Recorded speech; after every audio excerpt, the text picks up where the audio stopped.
नमस्कार बच्चों, आज हम पाठ 12 विशेषण के विषय में चर्चा करेंगे।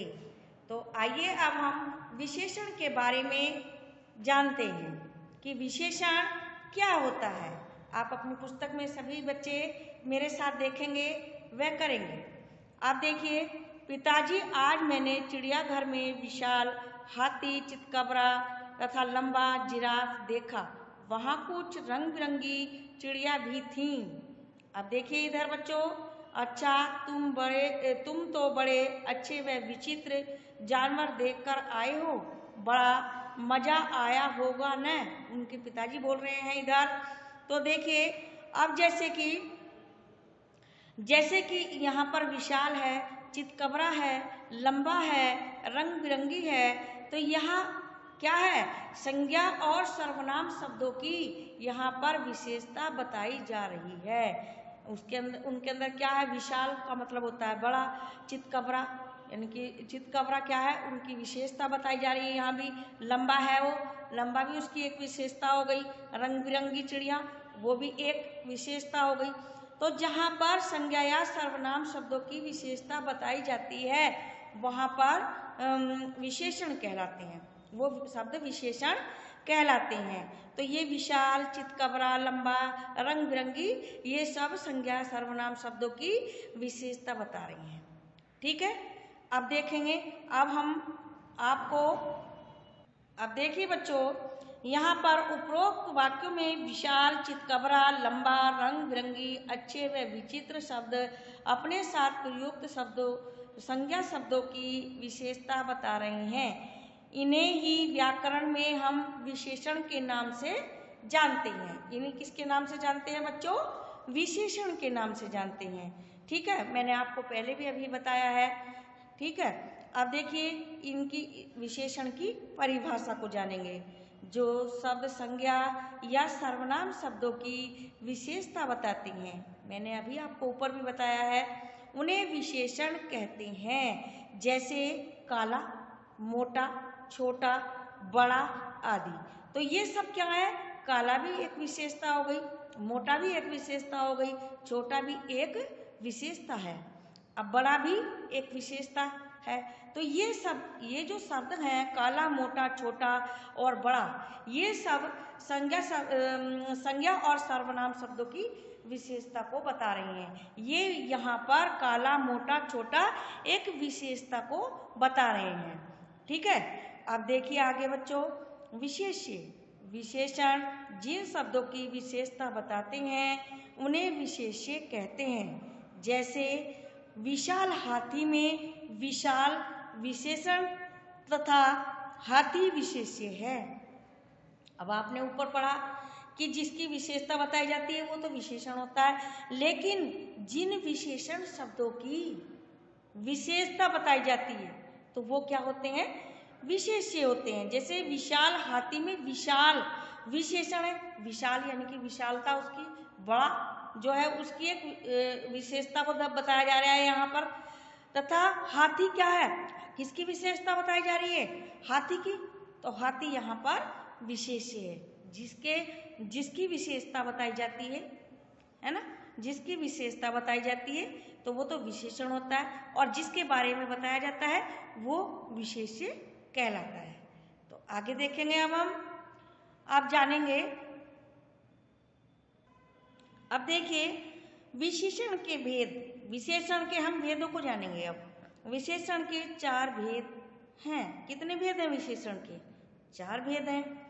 तो सबसे पहले हम विशेषण, गुणवाचक विशेषण, हमारा नंबर 1 है गुणवाचक विशेषण।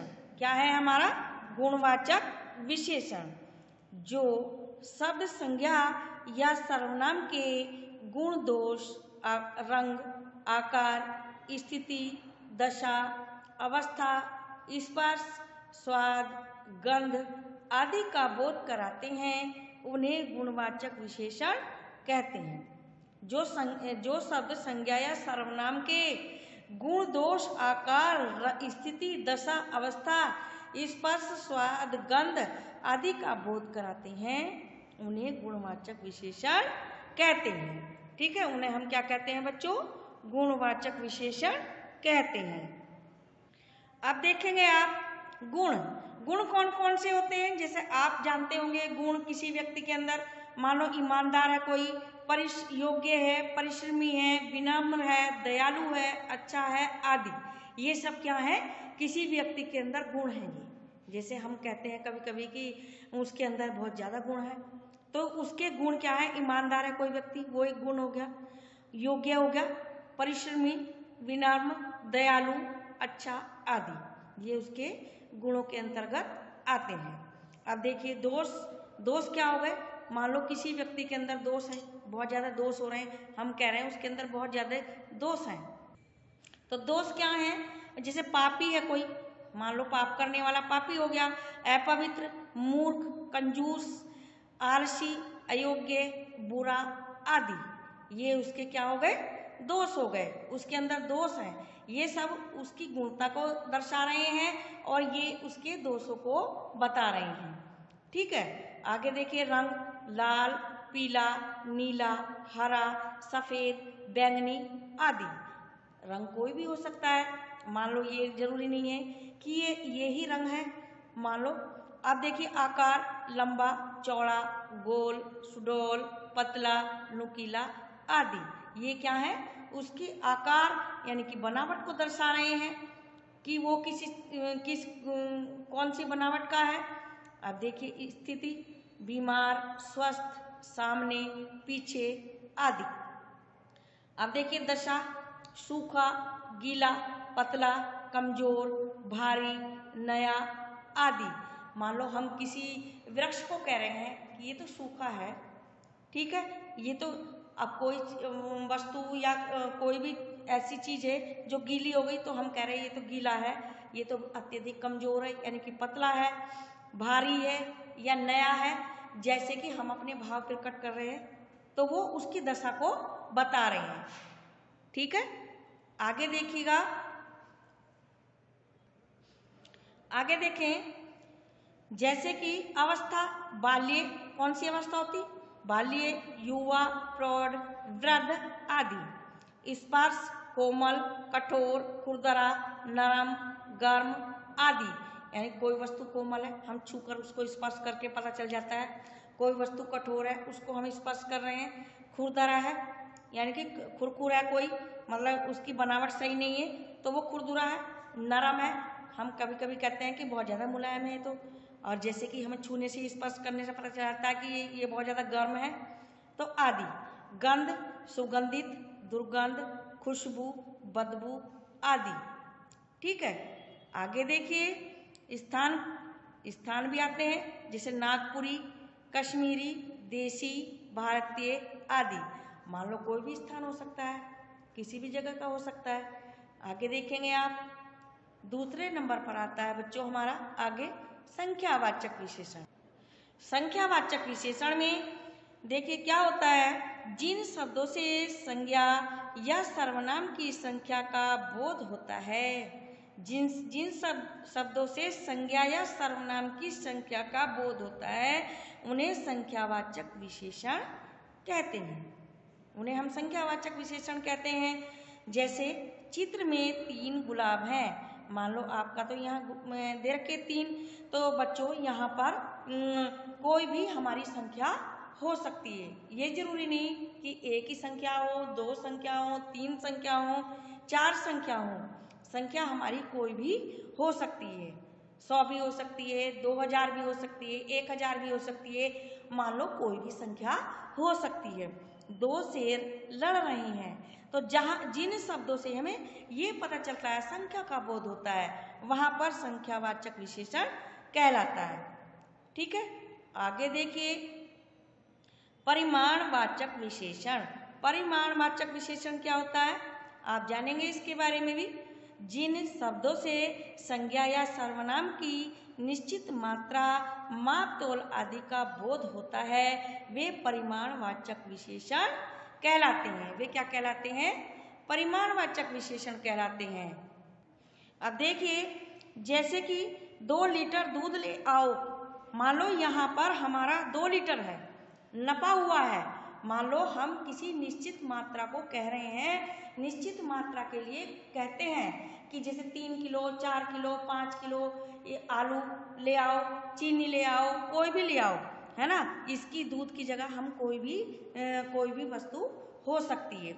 वो द्रव्य पदार्थ भी हो सकता है, कोई सूखी चीज भी हो सकती है, कोई भी हो सकता है। तो जहाँ पर हम जो परिमाण या निश्चित मात्रा, माप, तोल आदि का बोध होता है, वहां पर परिमाणवाचक विशेषण कहलाता है।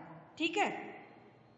अब देखिए नंबर 4 पर आता है हमारा सार्वनामिक नामिक या संकेतवाचक विशेषण। सार्वनामिक या संकेतवाचक विशेषण हमारा अगला विशेषण है। ठीक है बच्चों। अब देखिए बच्चों, जब कोई सर्वनाम संज्ञा से पहले आकर विशेषण का काम करे, जब कोई सर्वनाम संज्ञा से पहले आकर, सर्वनाम संज्ञा से पहले आकर विशेषण का काम करे तो उसे सार्वनामिक या संकेतवाचक विशेषण कहते हैं। उसे हम सार्वनामिक या संकेतवाचक विशेषण कहते हैं। जैसे यह लड़की प्रथम आई है, यह लड़की प्रथम आई है। देखिए यहाँ पर वह इमारत बहुत सुंदर है, वह इमारत कैसी है, तो यहाँ पर यह और वह क्या है, क्या है, सर्वनाम है ना। यहाँ पर पहले आ रहे हैं, ये संज्ञा शब्दों, संज्ञा से पहले आकर एक विशेषण का काम कर रहे हैं, क्योंकि यह और वह ये हमारे किससे पहले आ रहे हैं, संज्ञा से पहले आ रहे हैं और एक विशेषण का काम कर रहे हैं। ठीक है। तो यहाँ पर सार्वनामिक विशेषण है। ठीक है। अब देखिए बच्चों, यहाँ पर सर्वनाम तथा सार्वनामिक विशेषण में अंतर, क्या अंतर है सर्वनामक और सार्वनामिक विशेषण में। अब देखिए यहाँ तो हमारा हो गया सर्वनाम और यहाँ पर हो गया सार्वनामिक विशेषण। तो सर्वनाम कौन कौन से हमारे, जैसे वह, ये, वे, यह। वह पढ़ती है तो इसमें कोई नाम नहीं है ना। ये पुस्तकें हैं तो इसमें भी नाम नहीं है। ये यहाँ रख दो, यहाँ पर किसी का नाम लेकर कोई दर्शाया नहीं जा रहा। इन तीनों वाक्यों में भी यह शक्तिशाली है तो इसमें हमें किसी का नाम नहीं बताया जा रहा है। इसमें हम वैसे ही सर्वनाम बता रहे हैं, जैसे वह, ये, वे, यह, ये क्या है, सर्वनाम है। अब देखिए आगे आता है सार्वनामिक विशेषण। वह लड़की पढ़ती है, क्योंकि लड़की के बारे में कहा जा रहा है। सार्वनामिक नाम के लड़की के लिए बोध हो रहा है यहाँ पर, है ना। ये मेरी पुस्तक है, वो कह रहा है कि ये मेरी पुस्तक है, अपने लिए बोल रहा है। वे कमीजें यहाँ रख दो, यानी कि कमीजों के बारे में बोला जा रहा है यहाँ पर। ठीक है। यह शेर बहुत शक्तिशाली है, तो यहाँ पर शेर के बारे में बताया जा रहा है, क्योंकि यहाँ नाम से अंकित किया जा रहा है, नाम लेकर के दर्शाया जा रहा है। ठीक है। और यहाँ पर सिर्फ सर्वनाम को बताया जा रहा है। यहाँ पर वह, ये, वे, यह, और यहाँ पर जिसके बारे में बात कही जा रही है उसको बताया जा रहा है। ठीक है। आपके सर्वनाम मैंने आपको बताए हैं। आप सभी बच्चे अच्छे से एक बार याद भी करेंगे और अपनी जो है, मेरे साथ तो आपने अध्ययन किया ही होगा, लेकिन आप भी स्वयं भी पढ़ेंगे, क्योंकि आपकी परीक्षाएं अब आने वाली हैं। आप सभी बच्चे अच्छे से याद करेंगे। ठीक है। आज के लिए बच्चों इतना ही। धन्यवाद।